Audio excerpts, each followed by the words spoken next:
പത്തരമാറ്റിൻ്റെ കിടിലൻ എപ്പിസോഡിലേക്ക് എല്ലാവർക്കും സ്വാഗതം. അങ്ങനെ ആദർശ് അനന്തപുരിയിൽ നിന്നും ഇറങ്ങിയിട്ട് അവസാനം പോകുന്നത് കിരണിൻ്റെ അടുത്തോട്ടാണ്.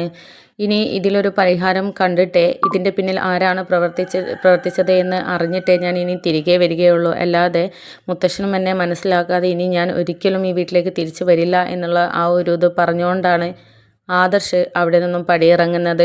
പോയ സമയത്ത് നയനയ്ക്കാണെങ്കിൽ വളരെ ശക്തമായ വയറുവേദനയും കുഞ്ഞിനെന്തെങ്കിലും സംഭവിക്കുമോ എന്നുള്ള പേടിയും ഒക്കെ ഉണ്ട്.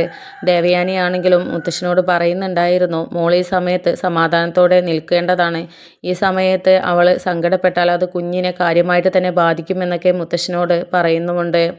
അങ്ങനെ പിന്നീട് ആദർശ് കിരണുമായിട്ട് വീട്ടിലുള്ള കാര്യങ്ങളൊക്കെ സംസാരിക്കുകയാണ്. അപ്പോൾ ആ സമയത്ത് കിരൺ പറയുന്നുണ്ട്, നീ എന്തായാലും പെട്ടെന്ന് ഇങ്ങനെ ഇറങ്ങിപ്പോരാനുള്ളൊരു തീരുമാനം എടുത്തത് ശരിയായില്ല. അവിടെ തന്നെ നിൽക്കണമായിരുന്നു. ഇപ്പോൾ അവിടെയുള്ളവരൊക്കെ സന്തോഷിക്കുന്നുണ്ടാവും. പ്രത്യേകിച്ച് നിന്നെ തകർക്കണമെന്ന് ആഗ്രഹിച്ച നിൻ്റെ ശത്രുക്കൾ വീടും വിട്ട് ഇറങ്ങി ഒക്കെ ചിന്തിക്കുമ്പോൾ അവർ സന്തോഷിക്കുകയല്ലേ ചെയ്യുക എന്നൊക്കെ പറയുന്നുണ്ട്. അപ്പോൾ ആ സമയത്ത് ആദർശ് പറയുന്നുണ്ട്, അവരല്ലെങ്കിലും സന്തോഷിക്കും. കാരണം മുത്തശ്ശൻ ഇപ്പോൾ എന്നോട് അങ്ങനെയാണ് പെരുമാറുന്നത്. മുത്തശ്ശൻ്റെ ശത്രുവാണ് ഇപ്പോൾ ഞാൻ. എന്നോട് സംസാരിക്കുന്നില്ല, എന്നോട് കൺമുന്നിൽ കണ്ടുപോകരുത് എന്നാണ് പറഞ്ഞത്. അപ്പോൾ നമ്മുടെ വീട്ടിൽ നടക്കുന്ന കാര്യങ്ങളൊക്കെ ശത്രു എന്തായാലും അറിയുന്നുണ്ട് എന്നുള്ളത് ഉറപ്പാണ്. അപ്പോൾ അക്കാര്യത്തെക്കുറിച്ചും പറഞ്ഞു കൊടുക്കുമെന്നുള്ളത് 100% ഉറപ്പാണ്. പിന്നെ വില കളഞ്ഞ് അവിടെ നിൽക്കേണ്ട കാര്യമില്ലല്ലോ. പിന്നെ എൻ്റെ ഭാഗത്ത് ന്യായമുണ്ട് എന്നുള്ളത് എനിക്ക് തെളിയിച്ചേ പറ്റുകയുള്ളൂ എന്നൊക്കെ പറയുന്നുണ്ട്. അപ്പോൾ ആ സമയത്ത് കിരൺ പറയുന്നുണ്ട്, അത് ശരിയാണ്, നിൻ്റെ ന്യായം നീ തെളിയിച്ചു കൊടുത്തേ പറ്റുകയുള്ളൂ. ഇപ്പോൾ മുത്തശ്ശൻ നിന്നെ തള്ളി പറയുന്നുണ്ടെങ്കിൽ, അത് അകറ്റി നിർത്തുന്നുണ്ടെങ്കിൽ അതിന് പിന്നിൽ എന്തെങ്കിലും കാരണമുണ്ടാവും. കാരണം ഉണ്ടാവാതെ എന്തായാലും മുത്തശ്ശൻ എന്തായാലും ഇങ്ങനെ പെരുമാറില്ല. കാരണം ചിലപ്പോൾ ഒരു പക്ഷേ മുത്തശ്ശൻ ഇപ്പോൾ ക്ഷമിച്ച് പോട്ടെ എന്ന് വെച്ചാൽ നീ അതിൻ്റെ പിന്നാലെ പോവാതിരിക്കും. അതുകൊണ്ടായിരിക്കും മുത്തശ്ശൻ നിന്നെ ഒന്ന് ചൂടാക്കിയതാണെന്നാണ് എനിക്ക് തോന്നുന്നത്. എന്നാലേ നീ ശത്രുക്കളെ കണ്ടുപിടിക്കാനുള്ളൊരു വാശിയും ഒക്കെ കാണിച്ചിട്ട് ഇതിൽ വിജയം നേടി തിരിച്ചു വരികയുള്ളൂ. എനിക്ക് തോന്നുന്നതാണ് അതാണ് കാരണം. അല്ലാതെ മുത്തശ്ശൻ ഇങ്ങനെ ഒരു തീരുമാനം എടുക്കില്ല എന്നുള്ളത് എനിക്ക് ഉറപ്പാണ് എന്നൊക്കെ ഇങ്ങനെ കിരൺ ആദർശിനോട് പറയുന്നുണ്ട്. അപ്പോൾ ആ സമയത്ത് ആദർശ് പറയുന്നുണ്ട്, എന്നാലും അങ്ങനെ ഒരു മനസ്സിലാണെന്നുണ്ടെങ്കിലും എന്നോട് പറയാലോ. ഇതിപ്പോൾ എന്താണ് മുത്തശ്ശൻ്റെ മനസ്സിൽ എന്നുള്ളത് മനസ്സിലാവുന്നില്ല. എന്നെ വെറുത്ത് കഴിഞ്ഞോ അല്ലെങ്കിൽ എന്താണ് മുത്തശ്ശൻ്റെ തീരുമാനം എന്നുള്ളത് അറിയുന്നില്ല എന്നൊക്കെ പറയുന്നുണ്ട്. അപ്പോൾ ആ സമയത്ത് കിരൺ പറയുന്നുണ്ട്, എന്തായാലും താൻ സങ്കടപ്പെടേണ്ട, നമുക്കെന്തായാലും നാളെ ഇതിനെക്കുറിച്ച് അന്വേഷിക്കാൻ വേണ്ടി ഒന്ന് ഇറങ്ങാമെന്നൊക്കെ പറഞ്ഞ് അവർ തീരുമാനിക്കുന്നുണ്ട്. അങ്ങനെ പിറ്റേന്ന് രാവിലെ തന്നെ അവർ അന്വേഷണത്തിനായിട്ട് ഇറങ്ങുന്നുണ്ട്. എന്നിട്ട് അന്നത്തെ മീറ്റിങ്ങിൽ പങ്കെടുത്തത് ആരാണ് എന്നും ആരൊക്കെ അവരുടെ കൂടെ ഉണ്ടായിരുന്നു എന്നുള്ള ഡീറ്റെയിൽസ് എടുക്കാനായിട്ട് പുറത്ത് പോകുന്ന സമയത്താണ് നമ്മുടെ അവന്തികയെ ആദർശ് കാണുന്നത്.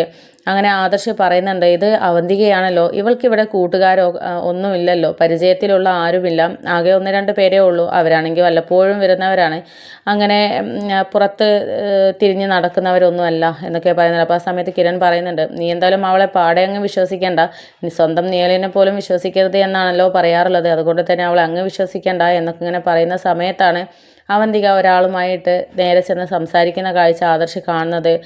അപ്പോൾ കിരണും പറയുന്നുണ്ട്, അവളിതാ ആരോ ആയിട്ട് സംസാരിക്കുന്നുണ്ടല്ലോ, മുതിർന്ന ഒരാളാണല്ലോ, കോട്ടും സ്യൂട്ടും ധരിച്ചിട്ട്, എന്തായാലും പിന്നിലായതുകൊണ്ട് ആളെ വ്യക്തമല്ല, എന്തായാലും ആരോടാണ് സംസാരിക്കുന്നത് എന്നുള്ളത് നമുക്ക് അവിടെ നിന്നൊന്ന് നോക്കാം, നിരീക്ഷിക്കാം എന്നൊക്കെ പറഞ്ഞിട്ട് അടുത്ത് പോകുന്ന സമയത്താണ് അത് അവന്തികയുടെ അച്ഛനാണ് എന്നുള്ളത് തിരിച്ചറിയുന്നത്.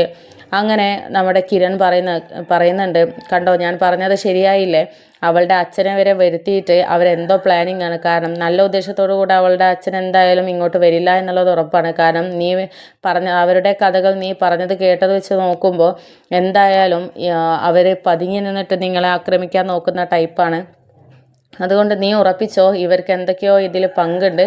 അവന്തിക നിങ്ങളുടെ മുമ്പിൽ അഭിനയിച്ച് തിമർക്കുകയാണ്.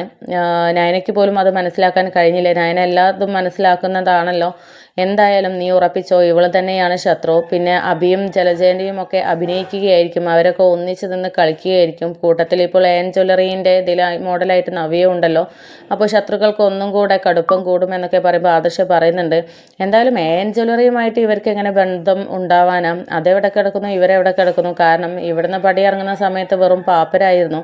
AN ജ്വല്ലറീൻ്റെ അത്ര എത്താനുള്ള ഒരു ഇതൊന്നും കപ്പാസിറ്റിയൊന്നും അവർക്ക് വന്നിട്ടുണ്ടാവില്ല എന്നൊക്കെ പറയുമ്പോൾ നമ്മുടെ കിരൺ പറയുന്നുണ്ട്, അതൊക്കെ നിൻ്റെ തോന്നലാവും. കാരണം ശത്രുക്കൾക്ക് വീറും വാശിയും കൂടുമ്പോൾ എന്തും ചെയ്ത് മുന്നിലെത്താനുള്ള ആ ഒരു മനസ്സ് അവർക്ക് ഉണ്ടാവും. അതുകൊണ്ട് നമ്മൾ ഇവിടെ എന്തും പ്രതീക്ഷിക്കണം, ബാക്കോട്ട് ചിന്തിക്കരുത്, മുന്നോട്ട്. ഒരു പക്ഷേ AN ജ്വല്ലറിയുമായിട്ട് ഉള്ള ആ ഒരു ഇതിൽ ഇവരാണ് എന്ന് തന്നെ വിചാരിക്കുക, എന്നിട്ട് മുന്നോട്ട് പോയിട്ട് അവർക്കുള്ള തിരിച്ചടി നമുക്ക് കൊടുക്കണം എന്നുള്ള ആ ഒരു ശക്തമായിട്ടുള്ള തീരുമാനം അവരെടുക്കുകയാണ്.